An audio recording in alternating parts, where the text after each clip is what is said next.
Olá, meus amados, a paz do Senhor Jesus a todos, que Deus os abençoe grandemente. Estou aqui mais uma vez postando este vídeo. Espero que você goste do conteúdo e se você gostar, peço-te humildemente que você deixe o seu joinha, se inscreva. E se esta palavra foi boa para você e você achar, entender que será boa para mais alguém, compartilha, por favor. Muito obrigado.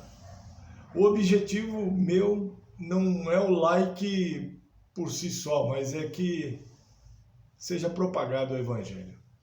E eu quero falar sobre um tema hoje que espero que você entenda e compreenda. Por quê? Porque toda vez que o crente, o que tem fé em Deus, ele é, de certa forma, aflito, atribulado, ele corre para a oração, para a intercessão, para jejum, e são caminhos mesmo de alívio dessas coisas. Sabemos também que já corremos por este caminho da oração e também não encontramos 100% respostas do jeito que nós queríamos. E por que isso? Esse é o ponto. Porque nós aprendemos desde pequeno a glorificar a Deus só por coisas boas. Se você olhar pela janela do seu quarto, você vai glorificar a Deus pela obra que Ele criou. Se você entrar no seu carro, na sua casa, no seu trabalho, então tudo aquilo que traz proveito, gozo, alegria e tal, a gente glorifica a Deus naturalmente, espontaneamente. Mas não dá para viver uma vida só dessas coisas. Uma hora bate a aflição, a dor, a angústia. E nesse momento, cabe a nós identificar se isto é proveniente de alguma outra natureza. Por exemplo, se eu pegar a minha mão e bater na parede aqui, vai doer. Eu vou ficar com ela inutilizada alguns dias até passar o inchaço e tudo mais. Isso são coisas que são consequências de uma atitude física. Se eu for jogar bola e alguém me acertar a perna, pode ser que quebre ou não, mas vai dar uma luxação. Eu vou ficar impossibilitada de praticar exercícios. Então tem dores, aflições, tribulações e atribulações que nós vivemos e passamos, que tem o seu responsável. Também, se nós nos envolvemos com pecado, e esse pecado tiver senhorio sobre nossas vidas, vai nos submeter a algumas situações que serão permitidas por Deus, até por causa do estabelecimento das coisas. Se você colocar a mão no fogo, você se queima, isso é uma lei. Então tem coisas relacionadas ao pecado que está atrelado a ele. Então se você pratica tal coisa, tem consequência. E Deus é bom ou ruim, ou piorou, ou melhorou por causa dessas coisas? Não, Deus nem vai se atentar para isso, porque Ele sabe que isso aí foi uma motivação sua.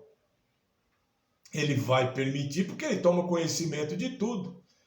E se dentro daquele modus operandi de Deus tiver uma consequência que você se arrependendo, se convertendo, pedindo perdão, voltar, Deus pode mudar, como Ele tem mudado.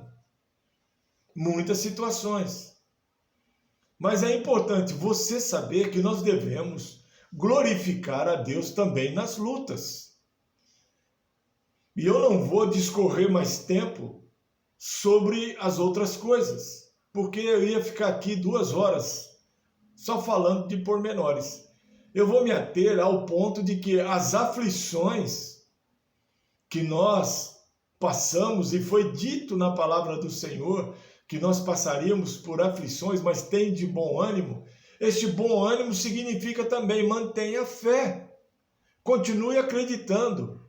Como é que eu posso crer que Deus é soberano quando eu estou na luta, penso que Ele não me vê? Ou essa luta durando por um certo tempo, eu achar que Deus se esqueceu de mim. Foi viajar e esqueceu de olhar a agenda dele, que tinha que olhar para o meu problema. Não. Nós temos que entender que muitas das vezes as lutas e aflições que passamos têm como produto final até galardão, para não dizer salvação. Deus tem os seus meios de se fazer glorificar também, glorificar-se também através das nossas aflições. Quantos são impedidos de fazer alguma coisa por uma aflição? E se pudesse fazer, qual seria o resultado daquela atitude, daquele ato? Agora, Deus que conhece tudo, sabe de tudo, Ele sabe qual é a tendência da nossa imaginação.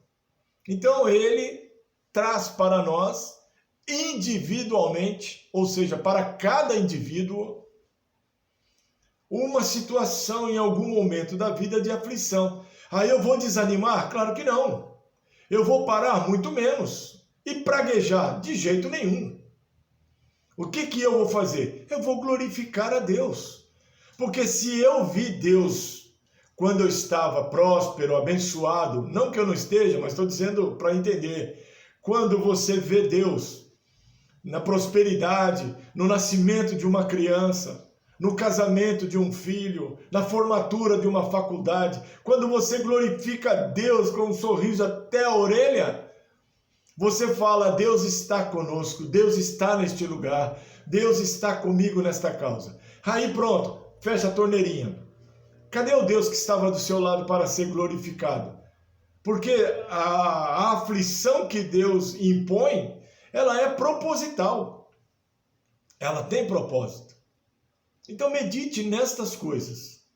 Saiba que até na luta, Deus é Deus. Até na tua luta, Deus é Deus. Até na tua dor, no minuto final, no segundo final da sua vida, Deus é Deus e Ele pode mudar tudo. Mas eu trouxe aqui alguns textos que eu quero compartilhar com você, para você ver e nós entendermos que a nossa vida, a partir do momento entregue nas mãos de Deus, ou mesmo ainda você não se declarando servo do Deus Altíssimo, mediante a fé em Jesus Cristo, eu quero dizer para você que você está perdendo um tempo precioso, que você devia refletir sobre isso e mudar a sua atitude. Isso é uma coisa sua com Deus, que o Espírito Santo te fortaleça nessa decisão de entregar a vida para Jesus. Mas, voltando ao assunto, Deus, ele estabelece que alguns seus filhos adotivos, nesta geração, como aqueles que ainda não se decidiram, propositalmente levam as suas vidas com um fundamento, que é fazer a vontade de Deus. Ninguém contende nem discute sobre isso. Veja, Deus é quem determina que tipo de aflições passaremos na terra. Lá em 1 Tessalonicenses, capítulo 3, versículo 2 a 4, diz assim, ó: e enviamos Timóteo, nosso irmão, e ministro de Deus e nosso cooperador no Evangelho de Cristo, para vos confortar. Olha, por que Deus mandaria, né? E vos exortar acerca da vossa fé, para que ninguém se comova por estas tribulações, porque vós mesmos sabeis que para isto fomos ordenados. Então, todo aquele que se aproxima de Deus deve saber disso, que uma hora Deus vai usar uma aflição para você, para eu, para todos nós trabalharmos para Ele. Eu não sei quantas vezes, mas eu imagino quantas pessoas foram usadas em hospitais, em prisões, em determinadas situações, em agremiações, em grupos, em clubes, em reuniões, em viagens para fora do seu país, da sua terra natal. Eu não sei, mas Deus com certeza levou no bolso dessas pessoas algumas sementes para serem semeadas segundo o propósito dele. Então, Paulo aqui, ele afirma aos 1 Tessalonicenses, primeira carta dele aos Tessalonicenses, no capítulo 3, versículo 2 e 4, que, para que sabeis vós mesmos, que para isto fomos ordenados.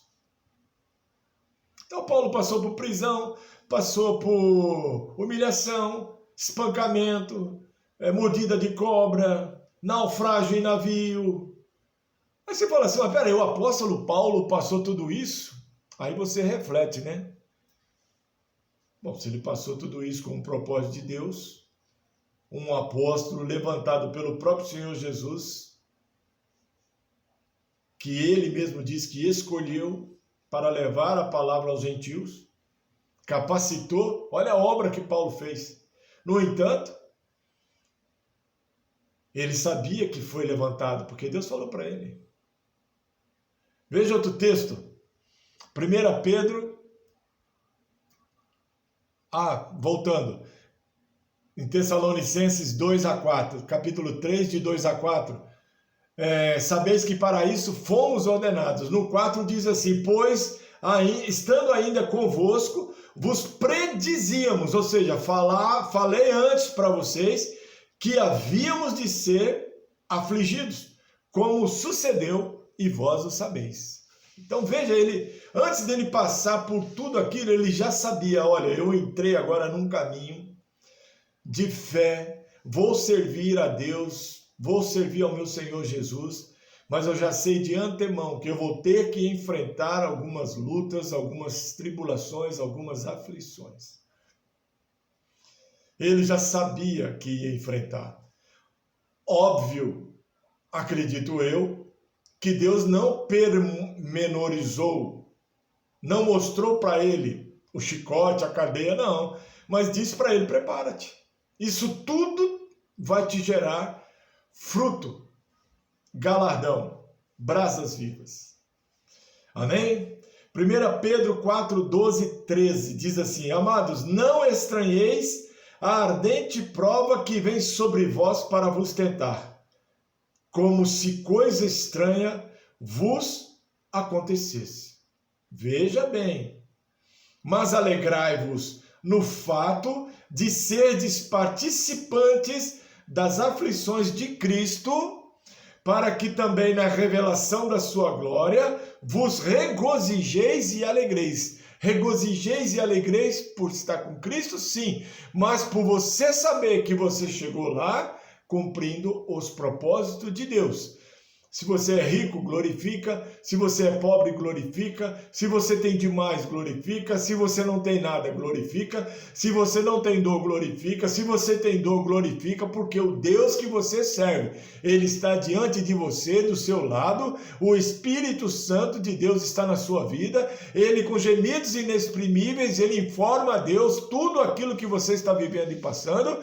E Deus promete que nada além da nossa força passaríamos e que Ele supriria toda e qualquer necessidade. Mas que buscássemos primeiro o reino de Deus e a sua justiça. O reino de Deus se conquista por esforço, não é na moleza. Não é na moleza, não é na boa, é por esforço. Não é pela força nem por violência, é por esforço. E isso corresponde ao indivíduo. Quer entrar lá? Então ande pelo caminho. Quer entrar lá, quer viver lá para o resto da sua vida eternamente, no céu glorioso que eu criei? Então segue os mandamentos de Deus, as ordenanças, os preceitos que estão na palavra. Segue os passos de Jesus. Ouça a voz do Espírito Santo. Se afaste do pecado, se arrependa, se converta. É simples. Agora, eu estava longe da presença do Senhor até 92, ali, final de 92.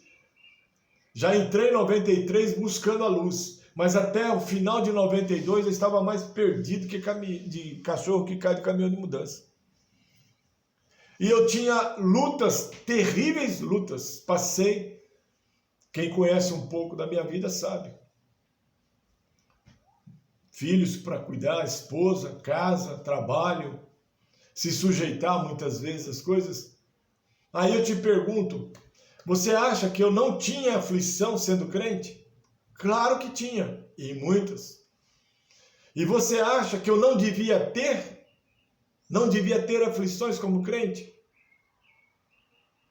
O que muda de uma coisa para outra? Muda que aqui eu não tinha saída. Era deixar passar o tempo, a situação mudar, talvez mais humilhação. Agora aqui eu tenho uma saída. Então eu sei, Deus me garante, que além das minhas forças eu não passarei. E se chegar até a mim alguma, Ele mesmo me deu condição. Já nasci com essa condição de suportar. Sem murmurar, sem praguejar, sem pecar. Esse é o nosso esforço na graça. Essa é a nossa parte, é o que nos cabe. Vamos ver lá.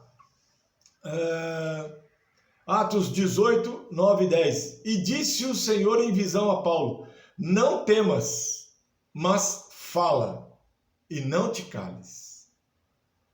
Porque eu sou contigo e ninguém lançará a mão de ti para te fazer mal, pois tenho muito povo nessa cidade. O Senhor poderia estar dizendo aqui, ó, eu sou contigo e alguém vai lançar a mão sobre ti. Ele poderia estar avisando. Olha, tá vindo uma tribulação aí sobre você aí, mas fica tranquilo. Tá vindo uma luta aí para você. Então, tanto faz. Isso que é importante a gente saber. Que tendo aflição ou não, Deus está no controle. Deus é soberano. Querendo a gente ou não, Deus é soberano. A coisa está boa ou não está boa, Deus está no controle. A perversidade está aumentando e a paz está indo embora, Deus está no controle. Estão caminhando para uma tragédia e acabou a tranquilidade. Deus está no controle. Em tudo, nos céus, na terra, embaixo da terra. Saiba disso. E se chegar para qualquer um de nós alguma situação, não se esqueça disso.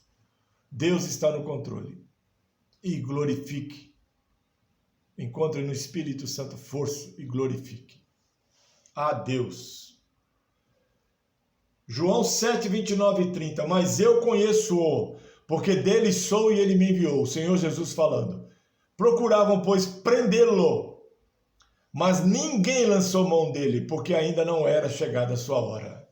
Tem o tempo. Você acha que a sua vida é de aflição, aflição, aflição, aflição, aflição e nunca acaba? Você acha que a sua vida é só gozo, gozo, gozo, gozo, gozo, gozo, gozo e não tem tristeza? Você acha que a sua vida é só saúde, saúde, saúde, saúde, saúde, saúde e não vai ter uma dorzinha aqui, uma preocupação ali? Não devemos ser ignorantes nem incoerentes. Para tudo tem uma ordem, um tempo.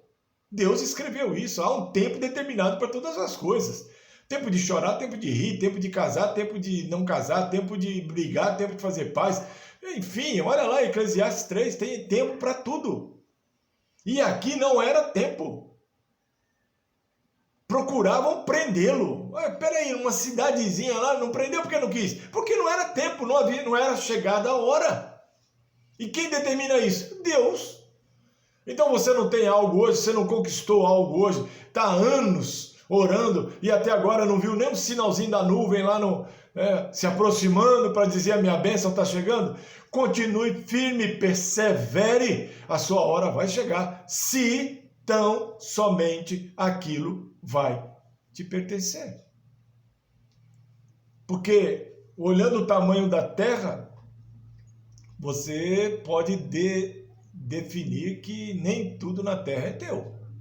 E nem vai ser. Tem coisas que Deus determinou para outras pessoas também.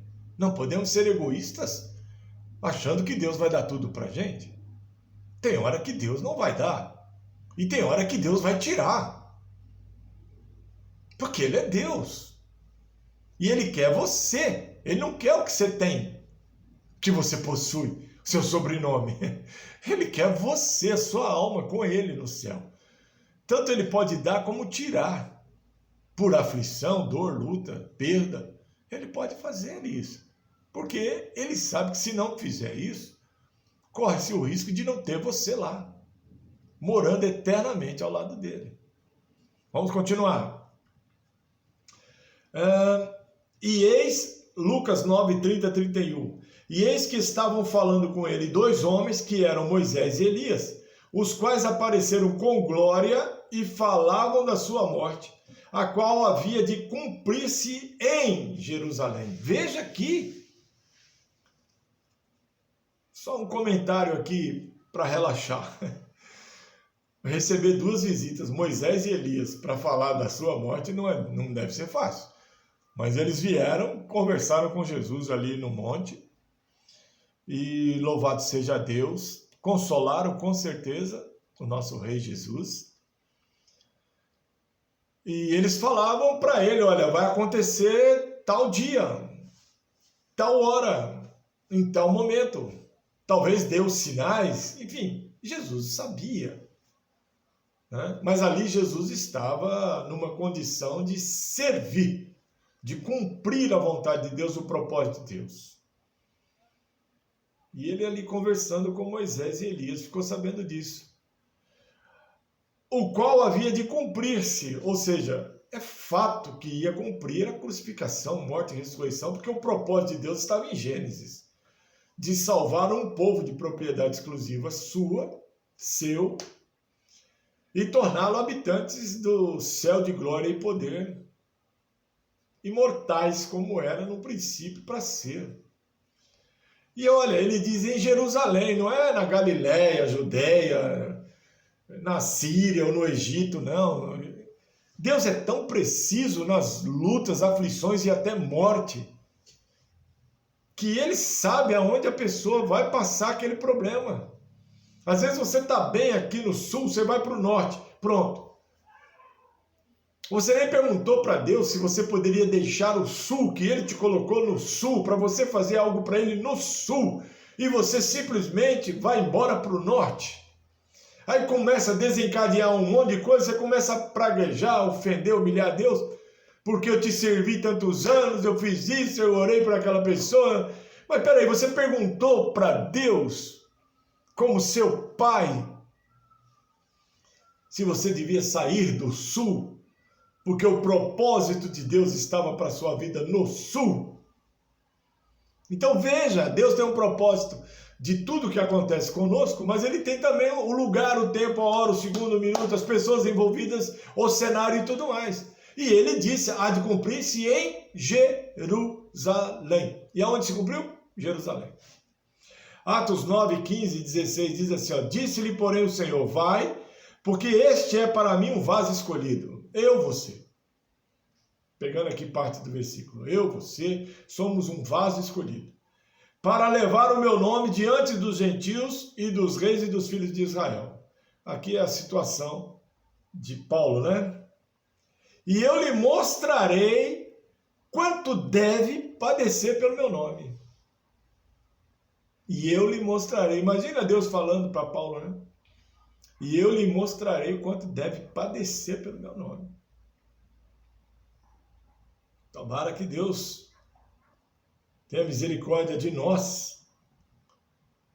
Ou, tomara Deus nos faça um Paulo. Porque ele, Paulo, suportou. Nós, na condição que estamos hoje, suportaríamos? Em Apocalipse 6:11 diz assim, e foram dadas a cada um compridas vestes brancas, e foi-lhes dito que repousasse ainda um pouco de tempo, até que também se completasse o número de seus conservos e seus irmãos, que haviam de ser mortos como eles foram. Deus é soberano ou não é? Os seus conservos e irmãos que deveriam, olha, que haviam de ser mortos como eles foram. Deus conhece cada um e o tipo de morte.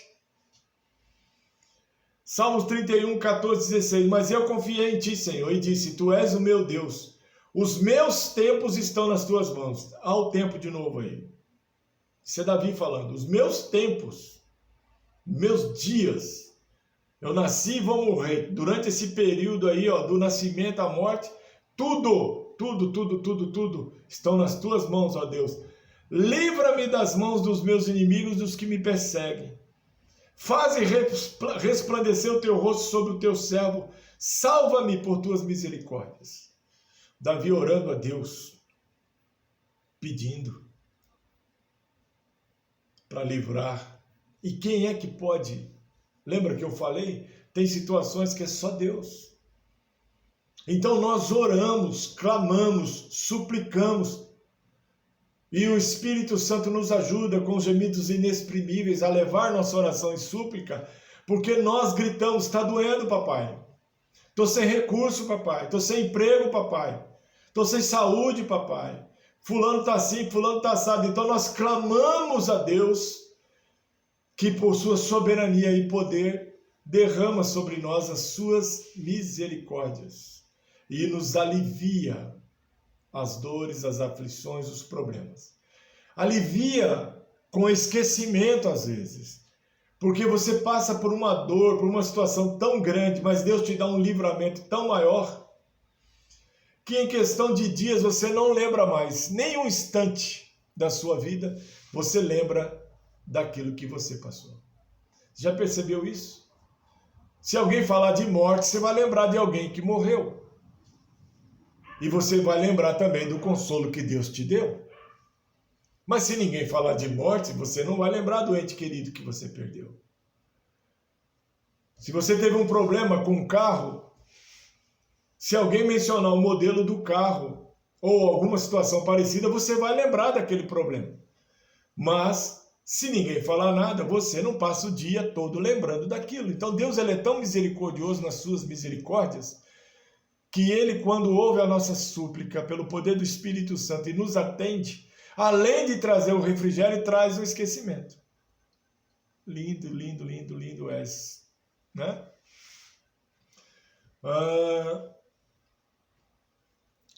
João 21, 18, 19. Na verdade te digo, quando eras mais moço, te cingias a ti mesmo e andavas por onde querias.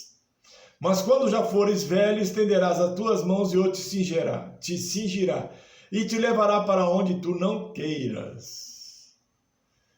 E disse isto, significando com que morte havia ele de glorificar a Deus. E dito isso, disse-lhe, segue-me. Aqui está falando da morte de Pedro. Pedro sabia o tipo de morte. E Pedro, quando foram crucificá-lo, da forma que crucificaram o nosso Senhor Jesus Cristo, e o Pedro aqui regenerado, transformado, não se sentiu digno de morrer. Olha, veja bem, né? Que coisa. Não é viver a vida, mas de morrer como ele morreu. Tão majestoso era Cristo para Pedro, que ele não se sentiu naquele tempo da sua morte digno de ser crucificado como o Senhor Jesus. Por isso que a cruz de Pedro, ela é de cabeça para baixo. Opção dele. E ele sabia desta aflição que ele iria passar. Aleluia. Aleluia. Imagina Deus chegando para mim, para você, dizendo, tal dia você vai morrer, e você vai morrer por causa disso, e pelas mãos do fulano A, B, C, D. Aí se falar que esse fulano é brasileiro, se a primeira coisa que muitos vão fazer é mudar do Brasil. Nós precisamos muito do Senhor. Nós precisamos muito do Senhor. E eu quero citar aqui mais 3 exemplos só. E eu concluo. Está lá em 2 Coríntios 12, 7, que Paulo ele diz assim, ó, e para que não me exaltasse pela excelência das revelações. Aqui ele está dizendo todas as revelações, inclusive o que ele deveria sofrer por amor a Cristo. Foi-me dado um espinho na carne, a saber, um mensageiro de Satanás, para me esbofetear, a fim de não me exaltar. Eu tenho um vídeo no canal que fala sobre esse mensageiro de Satanás, depois você dá um pulinho lá e assiste. Lá em Êxodo 4, 21, a palavra de Deus diz assim, ó, e disse o Senhor a Moisés, quando voltares ao Egito, Atenta que faças diante de Faraó todas as maravilhas que tenho posto na tua mão. Então Deus delegou. Mas eu lhe endurecerei o coração para que não deixe ir o povo. Pronto. Todas as aflições, lutas, tribulações, demoras, idas e vindas de Moisés e Arão até Faraó, Deus endureceu o coração dele. Moisés desistiu? Claro que não. Ah, não, parece brincadeira esse negócio. Por 10 vezes eu vim aqui, esse cara está falando, não. Deus está fazendo Deus avisou que ia endurecer, mas Deus tem propósito nas aflições, nas atribulações, nas tribulações. Deus tem propósito em todas as coisas, nada é por acaso e por engano. E o que Deus queria fazer era provar para Faraó que os deuses dele não eram nada, como hoje não são. O que Deus quis provar para Moisés, para o Faraó, que ele não era semideus, que ele não era um ET, que ele não era ungido de ninguém, que ele era um reles mortal, que por dinastia oprimia o povo, escravizava o povo, dava lavagem para o povo comer. Deus queria mostrar para Faraó que não adiantava ele correr para os templos e adorar os deuses que ele tinha lá, com cara de piolho, com cara de barata, com cara de sapo, não adiantava nada. E Deus endureceu e avisou, foi por amor que Deus fez isso ao seu povo, porque se não houvesse milagres portentosos como esse, na terra do Egito, onde o povo de Deus lá estabelecido na terra de Gósen, não sofreu nada do que os egípcios sofreram. E ainda teve alguém no meio do povo de Deus com o coração egípcio que estava doido para voltar. E persistiu nisso de tal forma que Deus tirou aquela geração da existência. Só entraram na terra prometida depois de 40 anos seus filhos, com exceção de Caleb e Josué. O restante ficou no deserto, nas areias do deserto, e estão até hoje.